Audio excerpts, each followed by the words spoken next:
name is Dr. Sudha Prathikanti, and I'm one of the integrative psychiatrists at the UCSF Osher Center for Integrative Medicine. And Dr. Priya Jain is with me here as well as the co-chair for this mini medical school series. And it's my pleasure today to welcome everyone to the session that will be focused on yoga for enhancing mental health. And it's also my pleasure today to introduce my two co-presenters for this evening, who will be sharing their experiences and expertise with us during this session.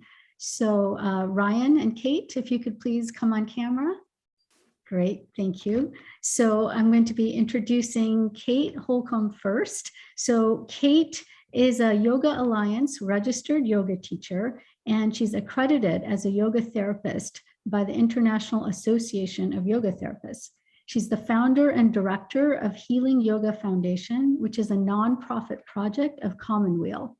And Kate began her yoga education in 1991 as a private student of TKV Deskachar, who you all got a chance to learn a little bit about during our opening introduction. So he's a direct student of Krishnamacharya. So Kate began her yoga education as a student of Deskachar in Chennai, India, returning many times for extended periods of intensive one-on-one study. In conjunction with her yoga studies, Kate has also studied Sanskrit at UC Berkeley and at the Kuppaswamy Shastri Research Institute in Chennai, India. She has over 25 years of experience working with individuals facing a broad range of health concerns and has taught yoga for many different Bay Area organizations. So welcome, Kate, and thank you so much for your contributions this evening that are coming up. And then I am now going to be introducing you to Ryan Shaver. Ryan is a graduate of UC San Diego with bachelor's degrees in visual arts media and philosophy of mind, brain, and cognitive science. He's recently completed his philosophy graduate work from California State University, Long Beach, and will be graduating this spring. Ryan currently works in San Francisco at an educational technology startup and has been working towards a career in data visualization. Outside of work, Ryan has been engaged with a local improv theater troupe and has been practicing yoga, writing comedy, walking about in the Presidio, and is currently writing a memoir on the experience which brought him to work with me at the UCSF Osher Center back in 2020. So you'll be hearing more from Ryan. Thank you so much, Ryan, for joining us. You'll be hearing more from Ryan later this evening. But at this point, I'm going to go ahead and start my slide deck and give everybody a brief overview of yoga as a mind-body medicine before we have a chance to hear from Kate and Ryan. So according to national surveys by the National Institutes of Health, the use of yoga and meditation as a complementary medicine continues to grow quite dramatically in the United States. Currently, yoga practice among US adults in the most recent year that we have data doubled from 2007 to 2017, with 14% of US adults in 2017 reporting that they have practiced yoga at some point in the previous year. Yoga consistently ranks in the top 3 complementary modalities that are used in the United States, currently third behind use of supplements and deep breathing exercises. These national surveys have established that the general public uses yoga not only to maintain wellness, but also to treat specific health conditions. Depression and anxiety consistently rank among the most common health conditions self-treated with yoga. Now, notably, other mind-body therapies that are frequently used by the public to self-treat depression and anxiety include breathing exercises, meditation, relaxation techniques, and these are all actually key elements of yoga practice. The appeal of yoga may be related to its relatively low cost, ease of access, high social acceptance, and the perception that yoga focuses on the whole person, body, mind, and spirit. Moreover, yoga practices are associated with a relatively favorable risk-benefit profile and are easily adapted for a wide range of practitioners, including seniors or individuals with medical problems for whom other physical activity may be difficult. Now, as the public interest in mood benefits of yoga has increased, there's been a commensurate increase, quite a dramatic increase, in scientific investigation of yoga as a potential treatment for depression and other depression, anxiety, and other psychiatric illnesses. Now, since my area of special interest is in depression, I actually put together this graphic here showing, first of all, that the use of that the randomized controlled trial data, just investigating yoga for any health condition, has increased exponentially. You can really see the difference here from the early 2000s up until the time that this review was done in 2019. Now, in the first systematic review of yoga specifically for depression, that was conducted in 2005. And at that point, only included 5 randomized controlled trials of yoga studies. A decade later, in 2015, 24 individual randomized controlled trials of yoga for depression had been identified, which represents nearly a 5-fold increase. And then just from 2015 until now, 2022, that number has grown yet again and is actually well above 35 at this point in terms of published randomized controlled trial data. So it's really, really caught on, both in terms of scientific investigation as well as public interest. And in 2016, the NIH awarded over $100 million to support yoga and mindfulness-based research. I just wanted to share with you all a little schematic of a pilot randomized controlled trial of yoga for major depression that my colleagues and I at the UCSF Osher Center conducted a few years ago. This was published a few years ago back in PLOS. And at this time that we undertook this study, this was actually the first investigation of yoga as a monotherapy for major depression anywhere outside of India. So we were really curious to see whether some of the mood benefits of yoga, which had been reported in India, would hold up here in the United States as well, when yoga was used as a standalone treatment for major depression. So what we did was we recruited 38 individuals from the San Francisco community who met criteria for major depression of mild to moderate severity. And we specifically excluded individuals who were engaged in psychotherapy, antidepressant pharmacotherapy, herbal or nutraceutical mood remedies, or any other mind-body therapy at all, like Tai Chi or Qigong. The reason we did this is that we wanted to really make sure that we were studying yoga as the only intervention during the study period. We didn't want there to be co-interventions with other modalities, which may have some mood benefit. And then here at this next little mnemonic here, what we did is that we randomized all eligible participants into one of 2 instructor-led intervention groups.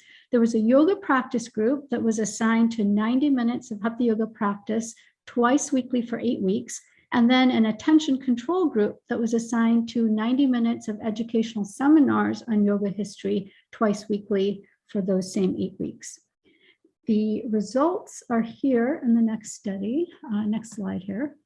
So what we showed were that in the intent to treat regression analysis, which is considered the most rigorous way of analyzing the data that was collected, in the ITT regression analysis, yoga participants exhibited a significantly greater 8-week decline in Beck depression inventory scores than their counterparts that were in the control group. And the Beck depression inventory is just a standard questionnaire that's been validated to quantify the severity of depression.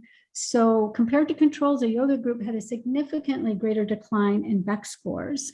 And we also looked at a second ITT analysis in which we controlled for the number of sessions that had been attended by the participants, just to make sure that the reason that we got those really good scores in terms of the reduction in Beck scores in the yoga group was because maybe the folks in the yoga group actually attended more sessions and therefore got more benefit than the ones who were that were in the control group. So we actually controlled for attendance and did a second regression analysis. And it continued to show that the yoga group had significantly greater reduction in Beck scores compared to the folks in the control group. However, we did note that the Beck scores didn't really differentiate between the 2 groups till about the 8-week mark, you can see here. So both groups started with similar scores on the Beck, which put them in the mild to moderate severity range.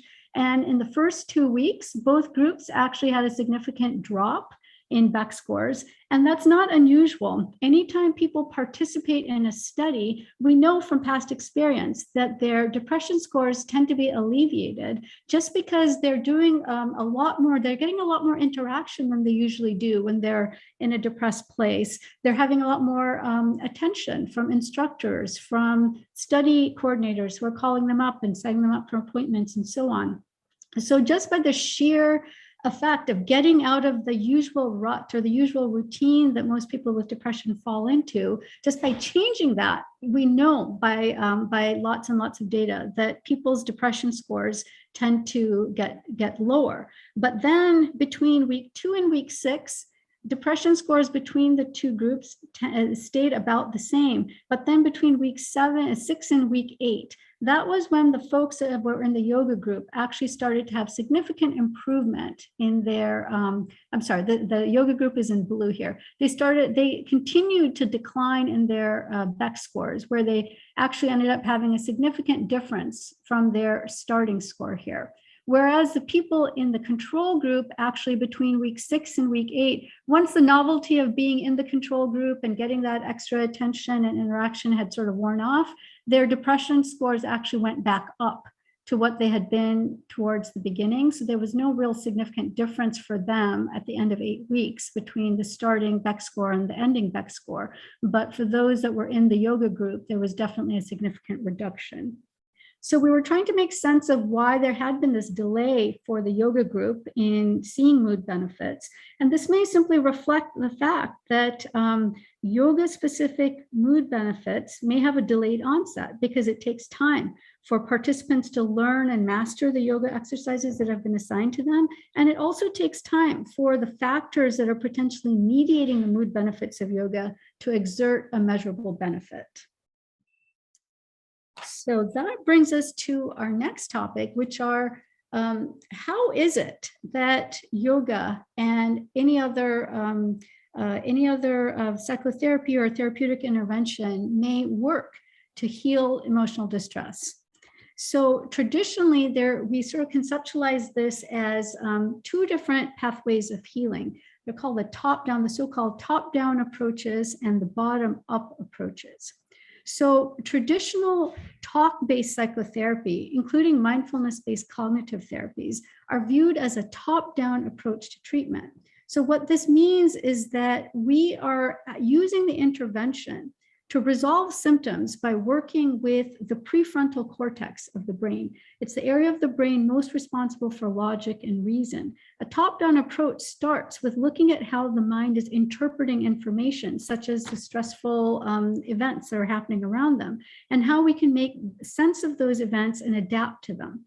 So top-down approaches focus first on the cognitive aspect of the challenge that's being faced by the person and targets these frontal lobes. So this logic first approach may really work great for some people, but may be less effective if your brain has experienced trauma, because a trauma response tends to bypass the higher cognitive processes and instead activates the sensory and emotional processing areas of the brain that are responsible for the fight, flight, or freeze response.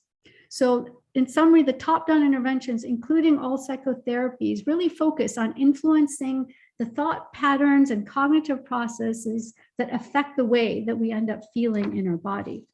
Now, in contrast to this, the bottom-up approach, or the set of therapies that are considered to be bottom-up, begin with information that's acquired from the body sensations, such as sight, sound, touch, and so on. The bottom-up approach understands that body sensations and emotional reactions happen first before we can actually access the rational areas of the brain. Therefore, bottom-up interventions work by accessing the limbic system, which is the part of our brain that really processes emotions. And it also directly targets sensory receptors, which are located throughout the body. The idea here with bottom-up approaches is to use sensory information to develop a sense of safety within your own body and to slow down the activation or arousal response of fight, flight, or freeze. Now, ultimately, both top-down and bottom-up approaches promote self-regulation.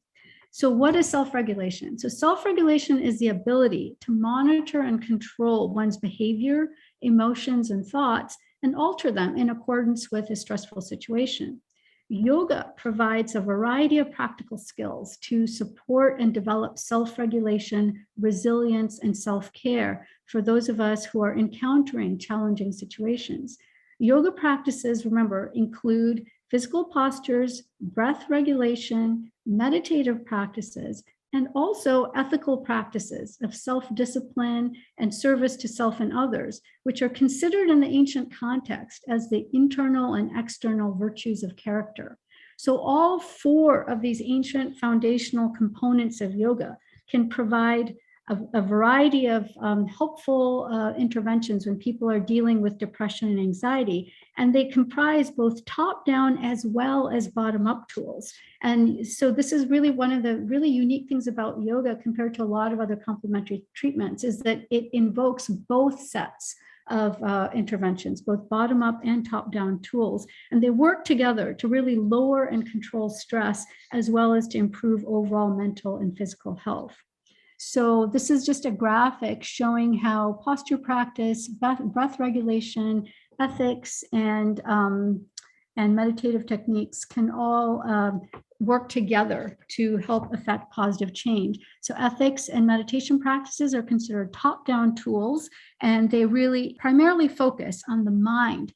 And that really affects motivational drive, goal setting, and becoming more attentive and aware to one's internal state.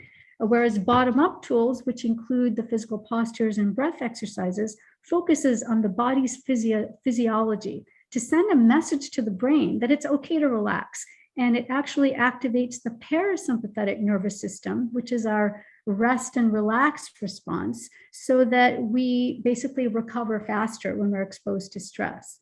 And then these bottom-up tools also improve motor and sensory body awareness, spatial attention, and balance, all of which can be very helpful for other health conditions as well.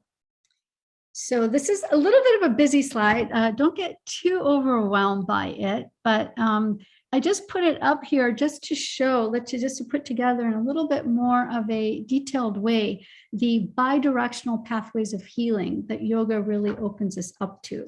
So just once more, just in a different, just with using different graphics here, we're just saying that contemplative yoga practices, which are top-down practices, these are the ones up here, contemplative yoga practices basically target an individual's cognitive affective state.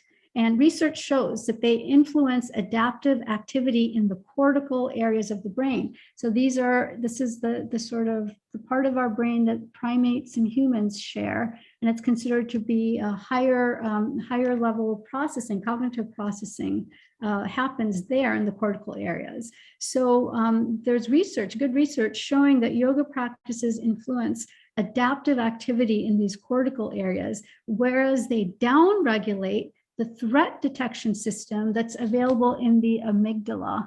So that would be kind of this area here, the amygdala and the limbic system, which are basically the ones that get very activated during chronic stress. So they really downregulate the amygdala and the limbic system from overreacting to stress, or from helping to relax more quickly after stress has happened.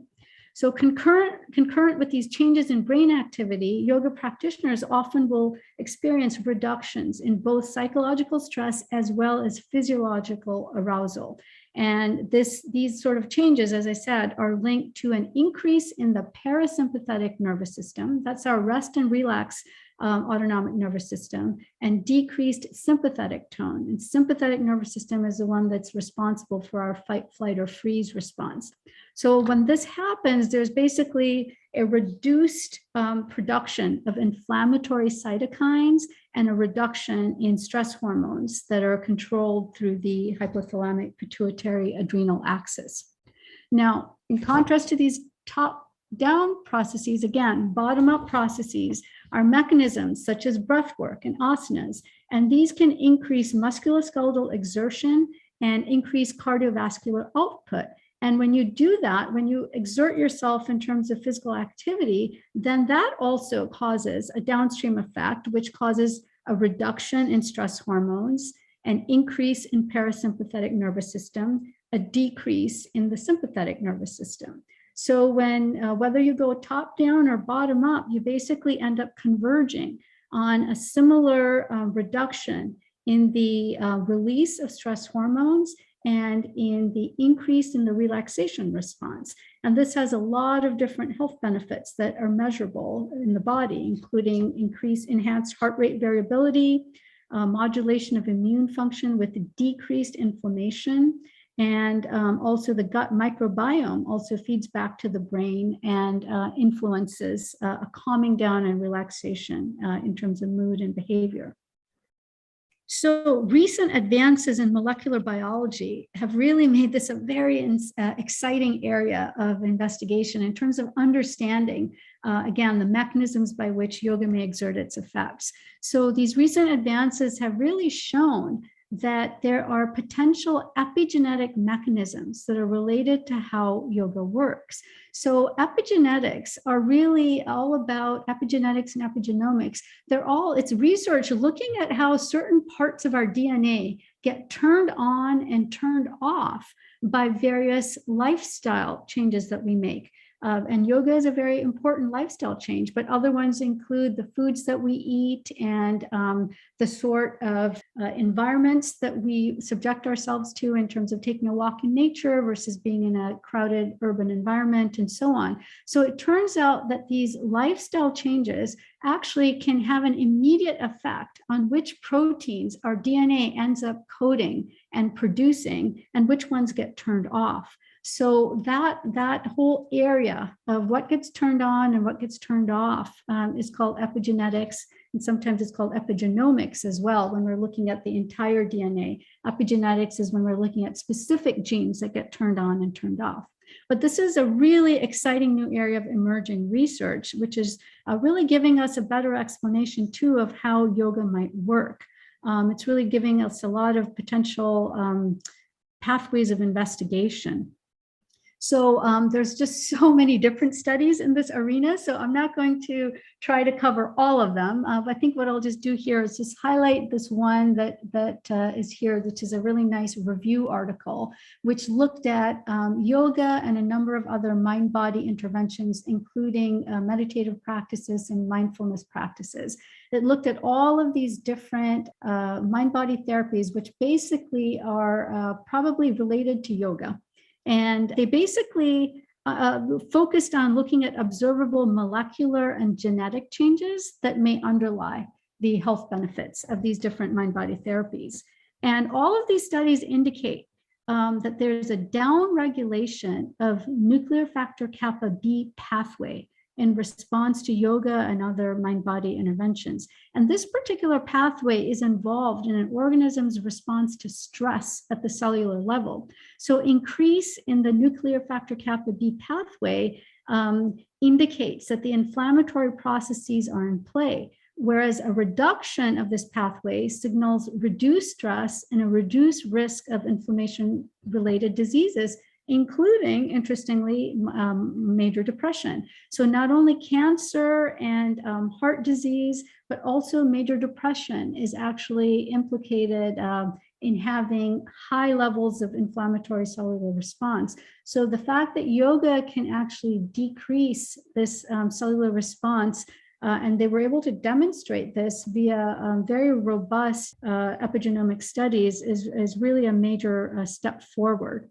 And it also shows that while acute inflammation is a short-lived, so we just want to point out that acute inflammation is actually adaptive in the short run, right? So like when you're immediately having an injury or fighting off an infection, it's actually adaptive to have acute inflammation because this is what mobilizes our immune system to deliver the metabolites that are important for the healing response to get activated. But if it becomes a chronic, long-standing response, and it's no longer adaptive. So chronic inflammation is maladaptive and actually poses a health risk.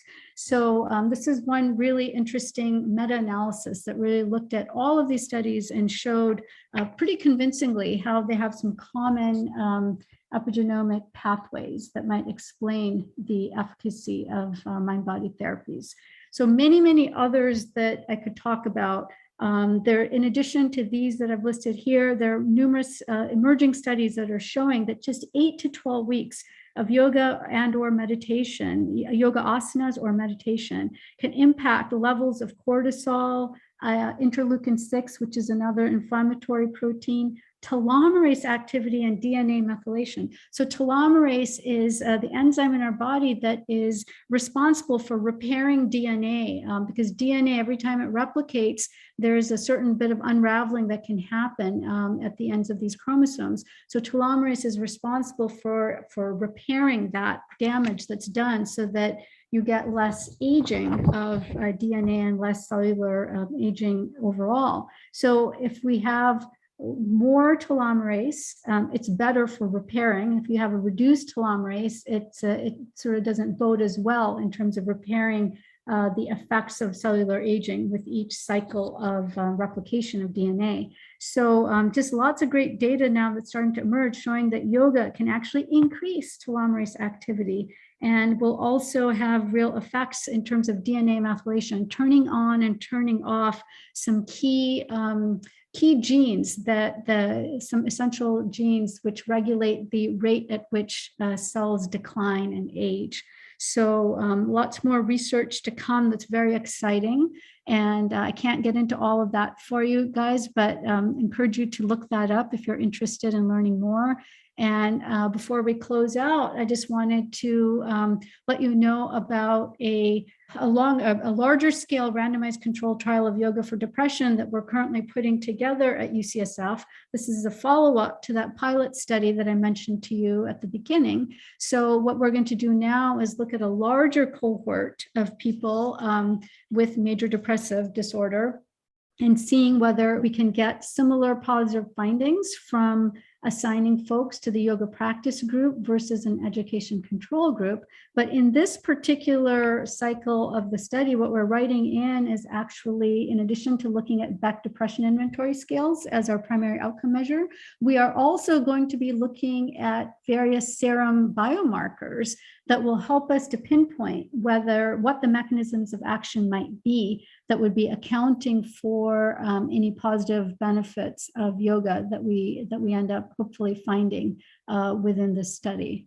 So we're going to be looking to see whether those in the yoga practice group end up having higher levels of serum telomerase and BDNF, which is another key factor that is associated with improved depression outcomes, and also whether there is decreased cellular aging by looking at some clock genes and looking at methylation patterns of clock genes, and also looking at biomarkers of increased inflammation, interleukin-6 and cortisol. So if any of you in the audience are interested in potentially participating in this clinical trial, we're probably going to be opening it up for recruitment, hopefully later this fall. So go to the clinical trials website at UCSF and keep your eye out for recruitment to start later this fall. I will now turn things over to our co-presenter, Kate Holcombe. So Kate, welcome. Thank you. Happy to be here today with all of you. I'm going to start.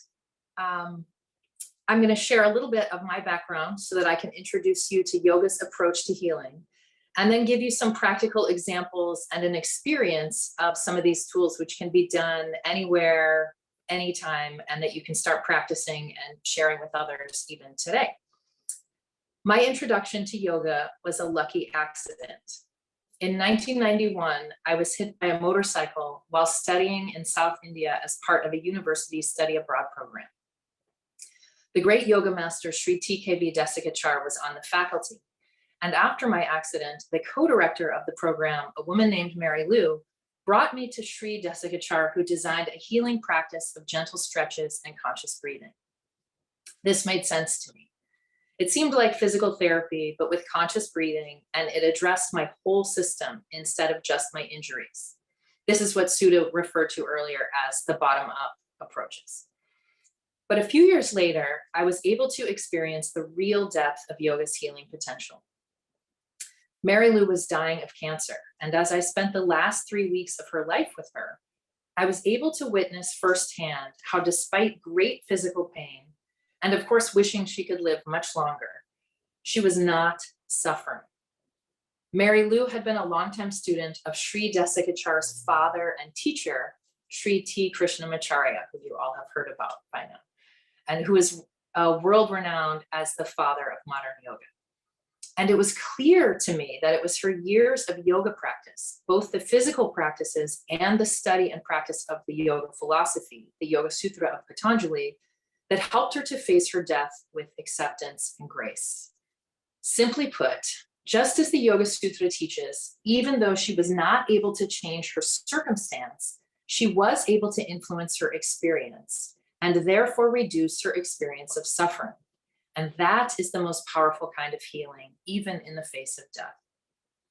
I started the nonprofit Healing Yoga Foundation in 2006 in order to share the healing practices of yoga with anyone, regardless of background, experience, ability, or financial means. And it often surprises people that the primary tool I turn to for healing is the Yoga Sutra of Patanjali, the authoritative text on yoga philosophy over 2,000 years old. In chapter 2 of the Yoga Sutra of Patanjali, the text outlines a model for healing. The heyam is the suffering we want to neutralize, often the symptoms we may be experiencing or we're struggling with. This could be any symptom, physically, mentally, emotionally, or spiritually. And at the mental and emotional levels, this is what I call the avoidable suffering. Things like blame, shame, guilt, regret, all that shoulda, coulda, woulda, why me talk. The hetu is the cause of those symptoms, the next one, which we may or may not know. According to Yoga Sutra, the avoidable suffering that I refer to is caused by wrong understanding, incorrect understanding, and an ability to distinguish, specifically the inability to distinguish between our true self, which I'll talk a little bit more about in a bit, and the fluctuations of the mind and the emotions. The third one, the hanam, is the goal, which is to reduce our experience of suffering and feel better. And we do this, the goal according to Yoga Sutra is a word called kaivalyam, which my teacher Sri Desikachar translates as independence, meaning that our mood, our happiness is not dependent on our situation or our circumstance. And I elaborate on Mr. Desikachar's definition for my own students as that independence is to be empowered to consciously choose your response instead of reacting unconsciously from old patterns, so that you can then influence your experience and feel better. And this is exactly what Mary Lou was able to do in her dying process, right? She couldn't change her circumstance, but she was able to influence her experience. Finally, the last one, the upayam, are the means. These are the tools and strategies to help us attain this goal, and the Yoga Sutra is full of them. The Yoga Sutra is full of so many practices to help us focus the mind, connect with the authentic self, and learn how to differentiate between those two, between that quiet, steady inner resource of the authentic self or true self, whatever you want to call it, and the constantly changing experiences of the mind, body, emotions. And it is this discernment that helps us to reach our goal of conscious choice, no matter the circumstance. And as Sudha spoke of earlier, most of these practices would be considered top-down practices. Again, as Sudha showed us, yoga includes both top-down and bottom-up practices. And in addition to this, there are two other primary reasons why yoga is such a powerful support for healing, regardless of diagnosis or prognosis. Number one, yoga recognizes that each person is an individual. It's not a cookie cutter approach. It's not a one size fits all approach. And as such, there are many different practices, tools, and strategies to choose among so that the practice can and should be adapted to each person's individual needs, abilities, and interests for maximum benefit. So you can see on this slide, on the left, next to the Heyam, Hetu, Hanam, Upayam, is this an image of this symbolic representation of Patanjali, who is credited as the codifier of the Yoga Sutra, just these 195 aphorisms that make up the authoritative text on yoga. And you can see in the symbolic representation that Patanjali is given these 1,000 hoods. You can see there are many, instead of a head, there's many, it's 1,000 different serpent hoods. And these 1,000 hoods illustrate how the Yoga Sutra is not a one solution for one problem. It's not a one size fits all. These 1,000 hoods represent each 1,000 different students with 1,000 different complaints or ailments or problems or situations or inclinations. And also those 1,000 hoods are those many different solutions, possibilities to help serve each individual. So that's that individualized approach is inherent in the symbolism of the Tantra.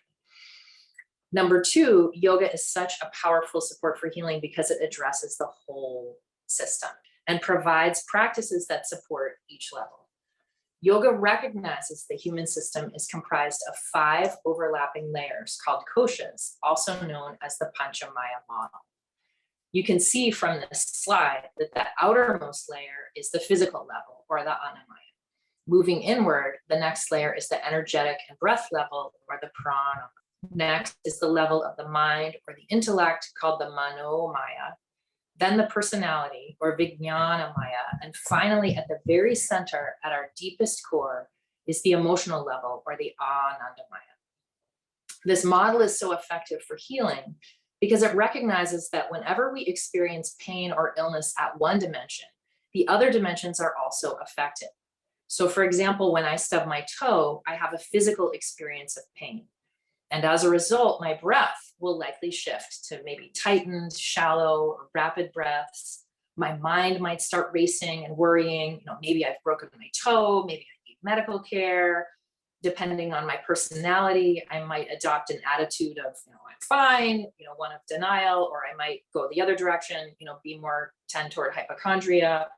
Maybe I'll never walk again, And I may also experience an emotional response, such as an outburst of anger, or maybe anxiousness, right? Or fear, or even just a shift in my mood.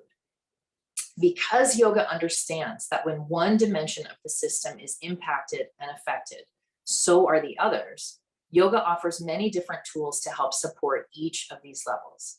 It also recognizes that a tool which supports one level will often influence and support the other levels of the system as well, so that multiple dimensions of the system are supported simultaneously.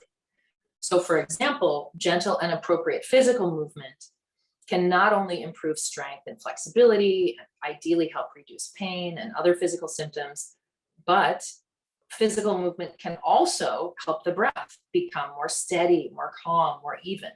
And that can help focus and quiet the mind, and can even help shift our emotional state.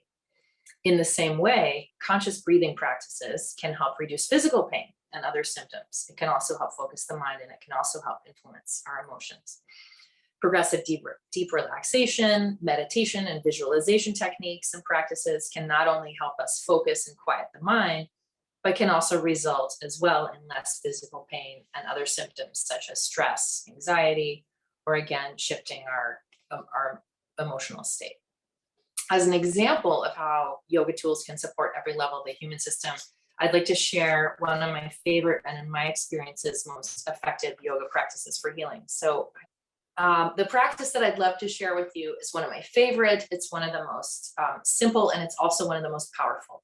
It's relaxed diaphragmatic breathing. You can do it anywhere. You can do it in your car. You can do it sitting. You can do it lying down. You can do it waiting in the doctor's office, or stuck in traffic, or at your carpool pickup line, or even in your grocery line, wherever. Really could do it anywhere. You can do it with your eyes open or closed. So I want to invite you right now to just take a moment and make sure you're in a comfortable position. Find any comfortable position, sitting or lying down. You can have eyes open or closed. And I'm going to back up a little bit so you can see me a little bit better. So relaxed diaphragmatic breathing, it starts with just trying to keep the abdomen nice and soft and relaxed, and allowing for the movement, the natural movement of the diaphragm with each breath. So you're going to start, and might even help to place your palms on your abdomen. That might help a little bit too. So you're going to start just nice, soft, relaxed abdomen, shoulders relaxed, make sure you're comfortable. And as you inhale, keep the abdomen nice and soft. And as you inhale, we'll see if you'll be able to see this on the screen. As you inhale, the diaphragm moves down and the abdomen's going to expand, come out a little bit. And then as you exhale, the diaphragm moves up and the abdomen just slightly gently contracts. So you want to keep this within your comfort zone. Make sure there's nothing forced, nothing uncomfortable, and just try that for a few more breaths. Nice and relaxed. Inhale. Allow that abdomen to expand on the inhale. Exhale. Allow the abdomen to softly contract. So again, nice and easy, nothing forced, just keeping the abdomen soft, allowing the abdomen to gently expand with each inhale as the diaphragm moves down, and softly contract as the diaphragm moves up. So try a few more breaths, actually, just a couple more breaths, and you can even keep going as I'm talking. So don't feel like you you can't keep practicing. So even those few breaths can make a really powerful and difference in how you feel. Maybe already you've noticed a little bit of a difference. It can help you feel more relaxed, maybe less anxious. It can even be a nice distraction from pain. And even if you don't notice a difference physically, this practice of relaxed diaphragmatic breathing really helps support the system at every level. It first and foremost helps support that parasympathetic that Sudha spoke of earlier. Really helps the relaxation response, especially if you can keep it nice and soft, nothing forced. It's also a great support for the lymph system. So your whole system, even if you don't notice a change right away, it's incredibly supportive. And of course, it's a great way to help just quiet the mind and connect with that quiet inner resource of the authentic self. Speaking of which, when I work with all my students, I work with whatever their diagnosis or prognosis, I tell my students that the goals of my work are threefold. I have 3 different goals for each of them and for all of them. And I try to meet each of these goals with every single student I work with, no matter what they're dealing with or seeking support for. The first one is I try to empower my students with simple, practical, accessible tools and techniques to help reduce pain, manage symptoms and side effects so that they feel better, right? And this could be gentle movement, conscious breathing, reflective or meditative practices, guided relaxation, or working with concepts from Yoga Sutra, right? So both top down and bottom up, right? As we spoke about. My second goal is I'm always trying to keep that parasympathetic autonomic nervous system response dominant no matter what Sudha spoke of earlier. It's probably the most important thing I'm trying to do. It's such a powerful, she got into some of the data. It's makes such a difference for our healing, and yoga is really just, so many of the yoga practices are just an ideal way to do this. So supporting immune function and overall health by trying to keep that relaxation response or rest and relax, that parasympathetic dominant, and keep the autonomic nervous system in balance. That's number 2. And number 3, again, any practice, my hope always is that you can connect with that quiet inner resource of strength, wisdom, of deep joy, deep peace, that place of your own, shining, radiant light, right? That's unique to you, that Yoga Sutra talks about, and that I often refer to as just your true self or your authentic self. And that resource is always there within you, no matter how challenging it may be, no matter how dark it may feel or actually be around you, so that no matter what your circumstance or situation, you can always come to that place as a resource, even if you can't change or influence your current situation, which sometimes we can, but many times we can't change our circumstance. And in so doing, right, that's how we end up getting to the place where we feel empowered to consciously choose our response and therefore influence our experience, no matter what we might be dealing with. And of course, no matter what the situation, no matter what the diagnosis or the prognosis, right? This is actually the goal of all the yoga practices. So I want to take a few more minutes, relaxed diaphragmatic breathing, to go back to the relaxed diaphragmatic breathing. Hopefully you've been practicing a little bit while I talked about that. And I want to add something to that, because relaxed diaphragmatic breathing is so powerful in and of itself, but it can also be combined. And ideally, whether you're doing conscious movement, the asanas, or a reflective or meditative practice, you're always doing this conscious, relaxed diaphragmatic breathing, no matter what. So it can be very easily combined with many other practices. So I want to take another minute to teach you a practice that I love, because it's very helpful. Again, you can do it anywhere. I have students who have done this practice in traffic with one arm on the steering wheel and the other hand in their lap. You're going to use your hands, and I'm going to hold my hands up, but I'm going to have you guys just rest your hands on your lap. I have students who have done this at board meetings with their hands under the table, on their laps under the table. I have a student who's done it giving a lecture with her hands resting on the podium. Students who've done it in labor, whatever, you could do it anytime. So this is a practice called Nyasam that I learned from my teacher, and it's wonderful for pain management. It's wonderful for helping to focus the mind. I use it myself a lot for helping as part of my meditation practice. It's wonderful for calming and relaxation and helping to go to sleep. I do it a lot, and I teach it a lot for sleep support also. So we're going to try it right now with your relaxed diaphragmatic breathing. Hopefully I won't put you to sleep. So again, I'm going to hold my hands up. The Sanskrit is Nyasam, but you can refer to it in English as just sliding fingers. And it's just that with your inhale and your exhale, you're going to start. And again, please remember, just keep your hands relaxed in front of you on your laps, even though I'm holding mine up. You're going to start with your thumbs at the base of each finger. And on the inhale, as you do that nice, soft, relaxed abdominal breathing, just slide the thumb up to the tip of the finger, maybe a gentle press. Exhale, slide the thumb back down. Next breath, next finger. Inhale, slide the thumb up. Maybe gentle press, circle. Exhale, slide back down. Third breath, third finger. Inhale, slide up. Exhale, slide down. Fourth breath, pinky. Inhale up. Exhale down. So just going at your own pace. And there's really no way to do this wrong. You can exhale up and inhale down. You want to try to coordinate the sliding, the movement with your breath. So if your breath is a little shorter, then you might slide the fingers up and down a little faster, right? If your breath is a little longer and slower, then your movement of the thumb sliding up is going to be a little slower. So I encourage you to try this out, again, even as I'm continuing to talk, or maybe tonight as you're trying to go to sleep, or I don't know, next time you're in traffic and you're annoyed or anxious, or you're, I don't know, waiting to hear back from somebody, just see how it feels.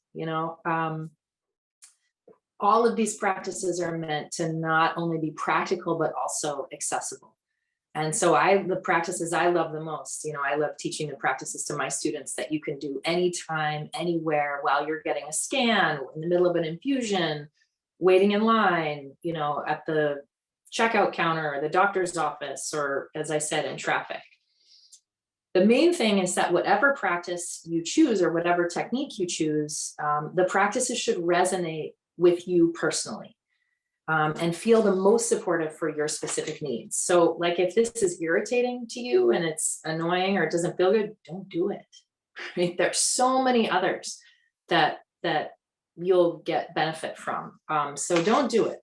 You want to make sure that it's comfortable, that there's no strain, because of course, right, we're trying to keep that parasympathetic dominant. So if there's any strain or any force, and certainly if there's any pain, actually what ends up happening is then you'll fire that stress response, the sympathetic, which we don't want. So you want to keep it nice and easeful. As my teacher, Mr. Desigachar, used to say, he used to say, no pain, no pain, right? That's what we're going for.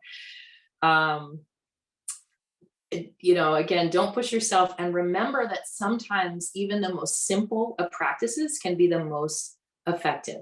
and that even 3 minutes a day counts as legitimate practice, even less than that. I had a long time, a good friend of mine who was dealing with metastatic breast cancer for a long time. And she told me, I used to practice yoga with her for a long time. And she said to me one time, she said, Kate, sometimes all I can do are 3 conscious deep breaths standing at my kitchen sink. And I thought that was fantastic. I told her, what a brilliant, beautiful practice, right? Can you imagine what the world would be like, all of us, if all of us just did 3 conscious deep breaths every day, standing at our kitchen sink? Try that. What a practice. And the goal is that whatever you do helps support you, ideally meet those other goals that I said. But it's all about just what helps you feel better, what supports your system and helps you connect with yourself. I shared with Sudha, and we'll see how much time we have today, but ultimately it's about whatever we do to help us feel better, right? That's really our goal.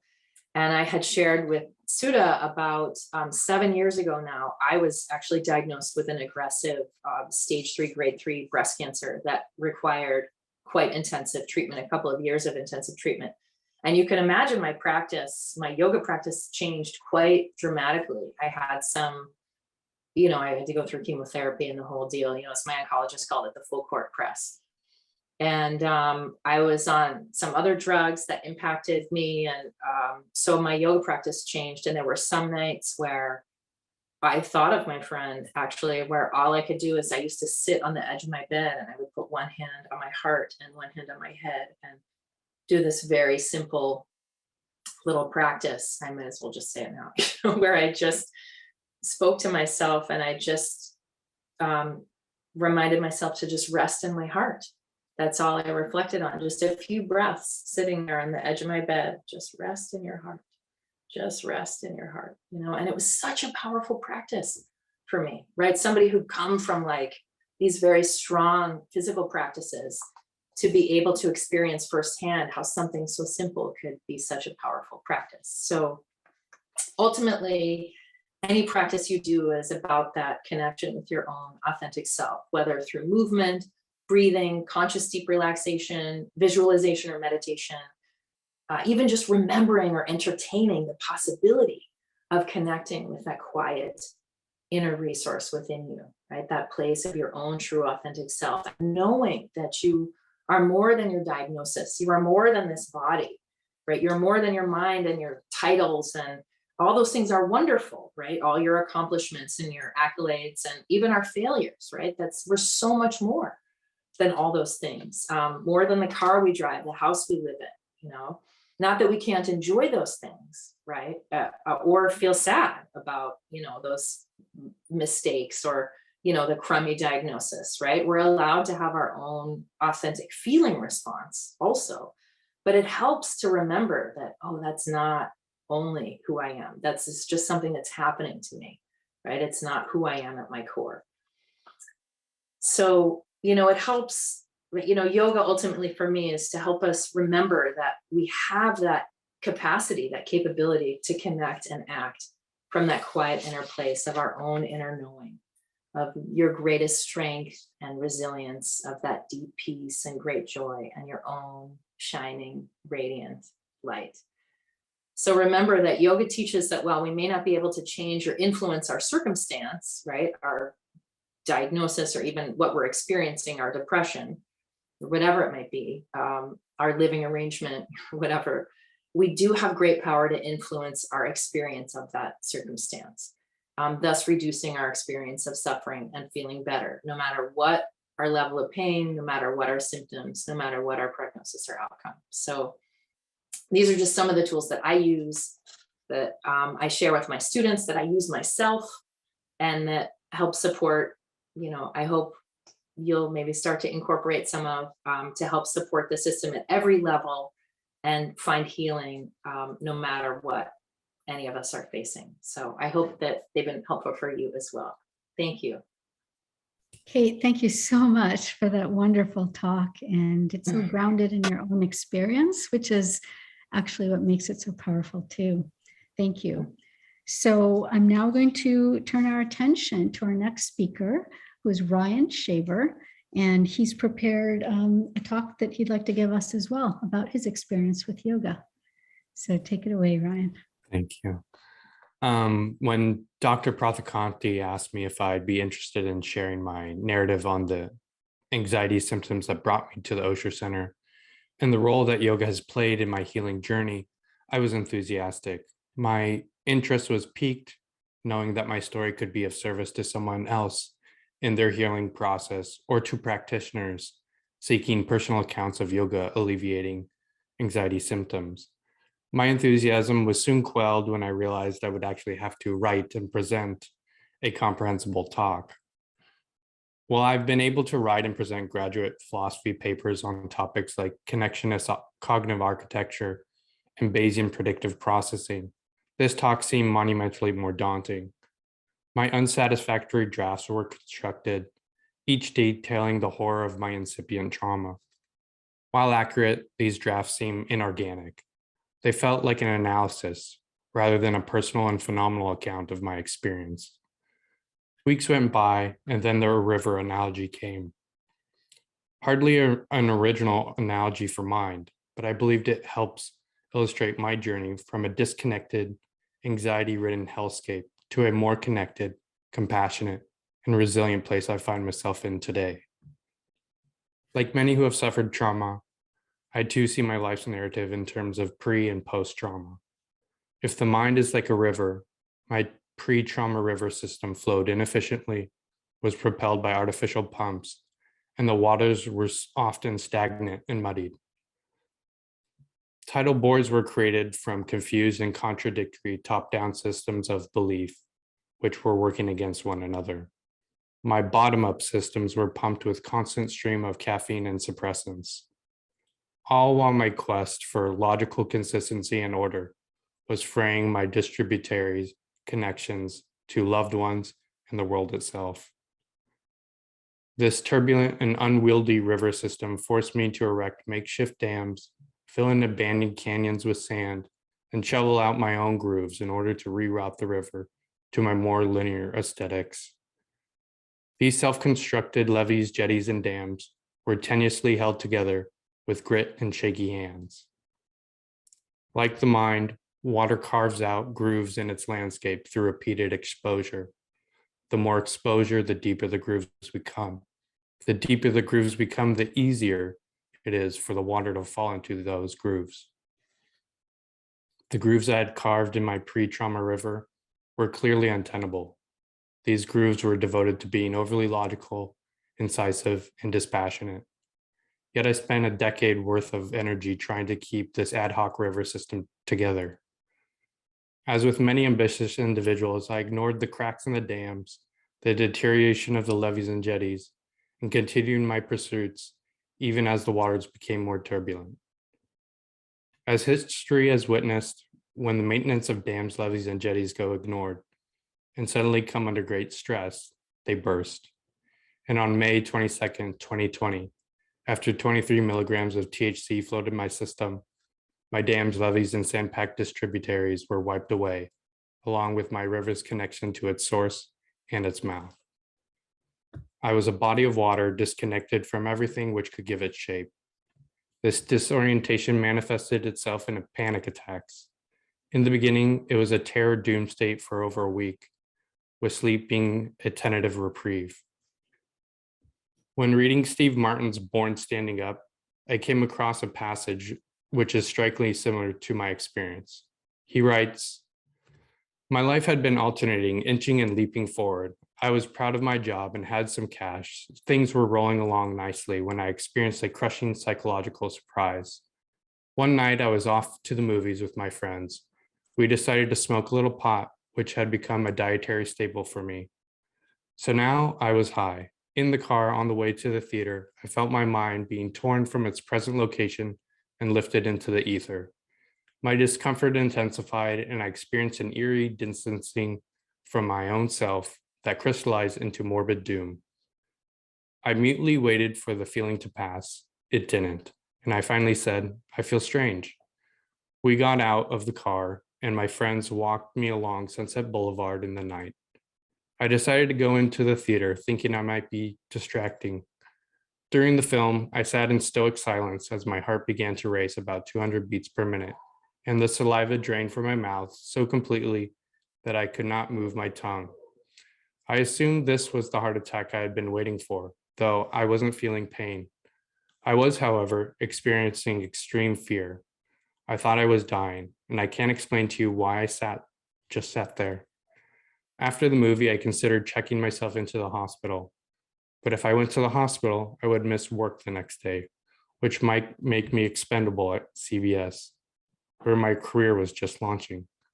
My friends walked me along Sunset again, and I remember humming, "Whenever I feel afraid, I hold my head erect and whistle a happy tune" from The King and I.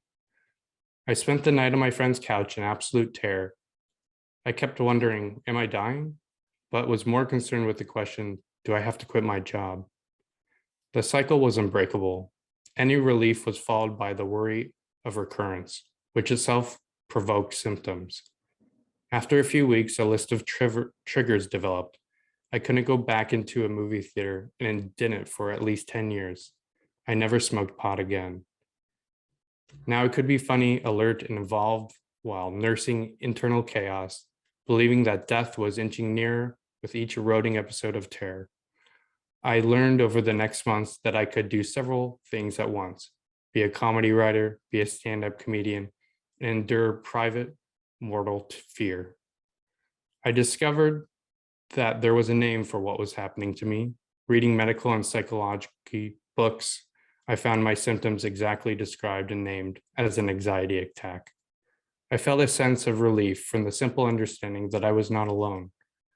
I read that these panic attacks were not dangerous, just gravely unpleasant. The symptoms were comparable to the biological changes the body experiences when put in danger, as if you were standing in front of an object of fear, such as an unleashed tiger. In an anxiety attack, you have all the symptoms of fear, yet there is no tiger. Knowing this state of mind wouldn't just go away on its own, I was lucky enough to find Dr. Prathikanti at the Osher Center. I reached out to Dr. Prathikanti and her team specifically because of her expertise in using the yoga framework to treat anxiety. Coming from the overly analytical world of philosophy, I believe that finding a credentialed Western practitioner with experience in a non-Western framework would provide me with the best chance for recovery. This intuition was fueled by my ideas of getting out of my head and moving toward a more embodied mind. Starting with a framework which had a language I was unfamiliar with seemed like a great way to get out of my head and build from the ground up.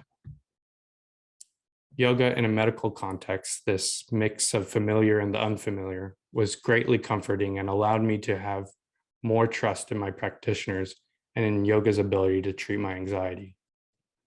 While the great THC deluge had wiped clean many of my previous beds, grooves, and canyons, I found myself in a unique position to remap and rechart how I wanted my post-trauma river to flow. This remapping and recharting period was one of profound exploration and meaning making. What gives my life meaning? What gives our lives meaning? What is all of this? How do I actually want to live now that I have this second lease on life? I decided that instead of metaphysics and epistemology serving as my foundations for being, I choose to start with the tenet of connection. Connecting myself to myself, understanding that I am Ryan Shaver, the human being, and that I don't need to question my own ontology to live a good life. Connecting myself to my environment, what yoga and other frameworks refer to as grounding. Connecting myself to others, placing more emphasis on my relationships by engaging directly with them, as opposed to the pre-trauma river convention of trying to be smart or virtuous in order to gain respect and impress others. These three connections to the self, to the world, and to others have brought about levels of understanding and compassion, which I was previously cut off from. Many yoga practices place a constant emphasis on these three tenets of connection. Every day during my yoga routine, I tune into what my body is saying, and in so doing, emphasize the connection to myself. I believe that understanding myself on this corporeal level has allowed me to sympathize more with the unseen pains and trauma everyone else is carrying around in their own bodies. Cultivating compassion is much like any cultivation, I suppose, where daily awareness and labor will help promote its flourishing. I found the daily practice of yoga has been a great framework and an unexpected boon in my compassion for others. Yoga helped expose and identify the fragility, frightfulness, and vulnerabilities within myself. Through yoga's repeated and gradual exposures, I became increasingly more aware of how my body wore these states of mind. And with enough time, it became difficult to look at others without seeing how they wore theirs. Being able to see these states of mind being worn on others, I found myself being able to connect to them more deeply as a fellow being attempting to get by the best we can in this ever-changing world.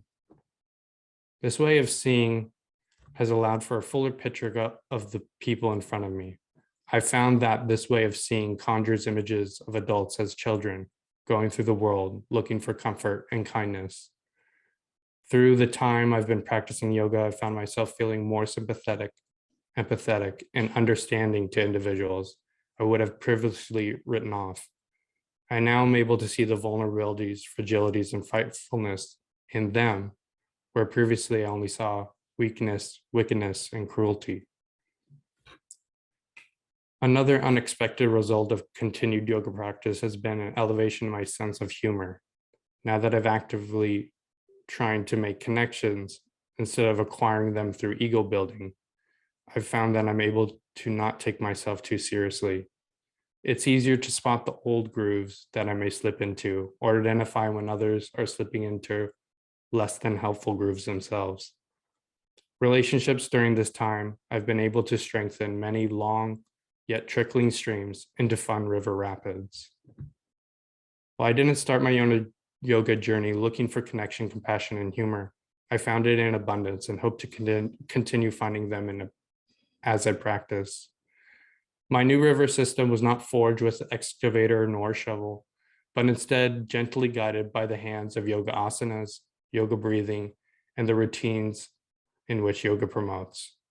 Asanas, breathing, and routines are the three yoga tools I've been able to use this past year and a half to receive such connection, compassion, and humor. Now, when there is a flood, I'm able to use one of my many tools to help channel the excess water into energy used for something else. As a result, I haven't had a mind-shattering anxiety attack since November of 2020. While there have been many heavy rains since then, and many times the river was threatening to flood, I was able to use my bottom-up yogic tools to prevent catastrophe. Through this journey, I've learned that high-level thought patterns and behaviors are forged by repeated bottom-up actions.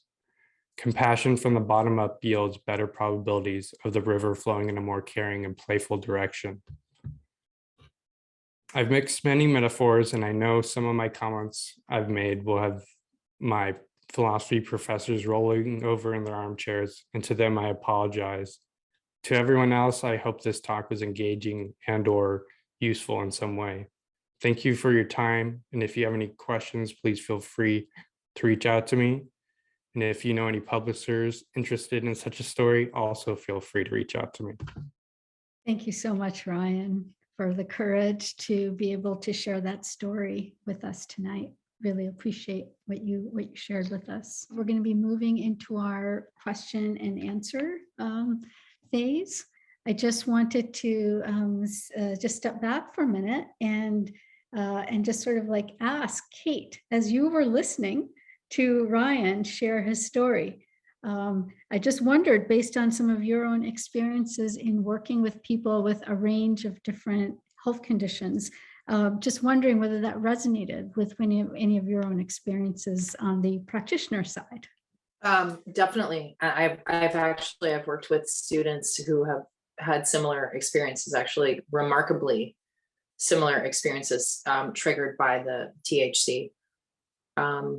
And yeah, I'm just constantly amazed at what a powerful support for healing yoga continues to be for people.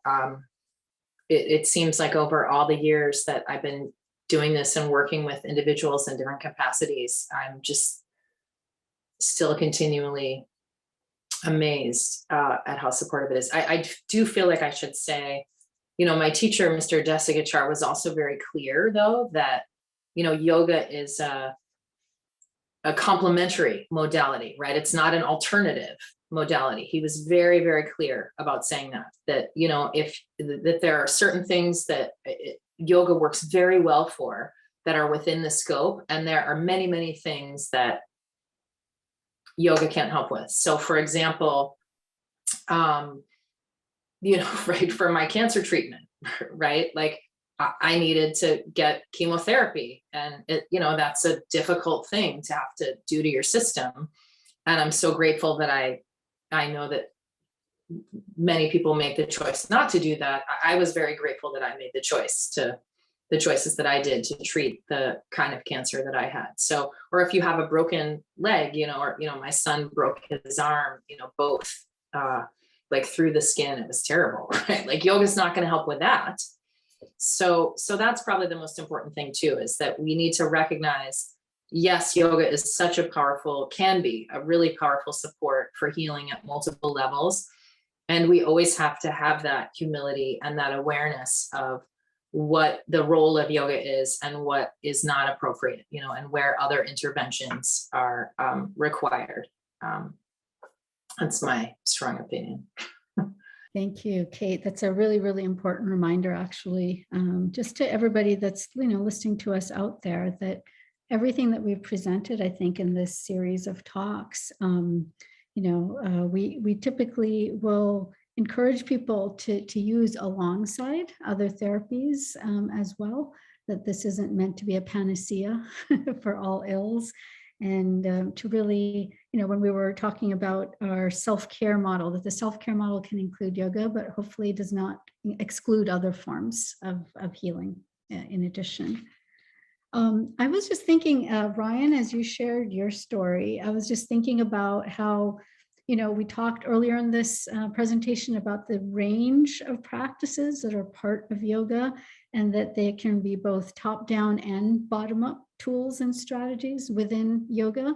And it sounds like for you, given that you were somebody who lived so much in your head, that as a student and as somebody who really prided yourself on having really great cognitive mastery of certain topics, that you were very much somebody that that had a lot going on, let's say, in the head.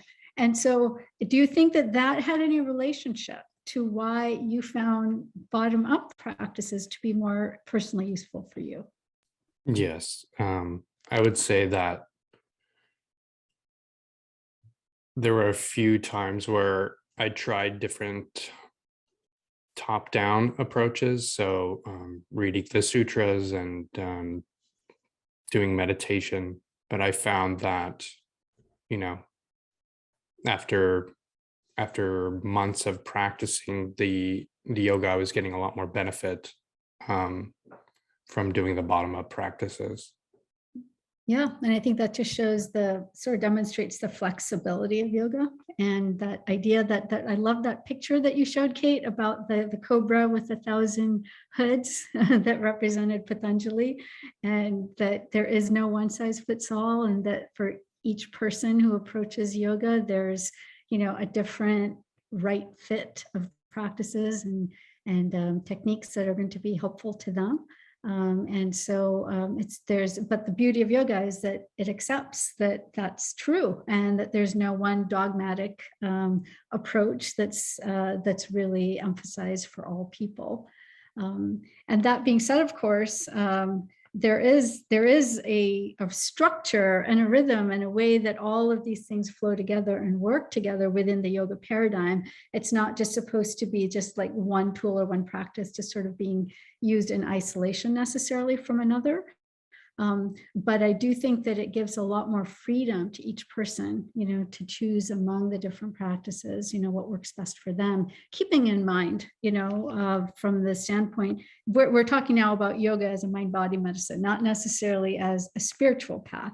But I think if we're going to be talking about yoga as a spiritual path, that does involve, I think, a more comprehensive view of a variety of different practices. We talked about Patanjali having 8 limbs, and that idea within Patanjali is that we're moving forward, gradually at our own pace to getting to more contemplative practices that put us, more deeply in touch with the authentic self, as you called it, Kate. But from a mind-body medicine standpoint, I just think yoga is incredibly powerful in terms of giving us so many different options of what really worked for us. There's a couple of questions here that I'm just reading. I wanted to jump in. And the first one actually is to you, Kate. And one person is asking, do you work with disabled yogis or yogis with chronic health conditions? Yeah, very much so. It was one of the main reasons, inspirations behind starting Healing Yoga Foundation, is that I had spent almost 10 years living and working and studying in South India, and working with Mr. Desikachar, who had started the Krishnamacharya Yoga Mandiram, which basically served as a outpatient healing clinic. And my experience at that time of yoga in the United States was that it worked really well if you were young and fit and healthy and flexible. But there didn't seem to be a whole lot of options if you didn't fit into a certain, so I was really determined to make it more accessible. And so, yes, I would say that's one of my personal passions is I feel like there's lots of yoga out there for young, fit, healthy, flexible, and now there's more and more for everybody. But Mr. Desikachar, his great strength, it's funny, I have this picture right here just to give a little shout out. His great strength was adapting the practices of yoga to anybody. And so his great advantage was he studied with his father, Krishnamacharya, for over 40 years. And Krishnamacharya used to say, Desikachar used to say that Krishnamacharya always said, as long as there is breath, you can do yoga. As long as there's breath, there's yoga. So, I was very lucky to have all those years studying with Mr. Desikachar and having him teach me the adaptive practices. And I've also been very lucky just in my work to have a lot of experience working with people with a whole different range of chronic conditions and life-threatening conditions and various limitations of capacity. So yes, that was a very long answer too. Yes, with pleasure. No, I love that. I think that that's really an important point to highlight, that as long as there's breath, you can do yoga. That was one of the points of our of putting this together, is to highlight how yoga is accessible to everybody and not so much just, like you were saying, how it's been portrayed more commercially, but this is something that anybody and everybody that has breath can do. I think that was beautifully put. There's another question here that I'm going to throw out to all of you guys. And Sudha, you might know better just because this is research oriented, but someone is saying, it's in the chat here. It says, I'm remembering back in the 70s and 80s when transcendental meditation was being introduced in the West, and the role of a clinical researcher like Dr. Benson was one.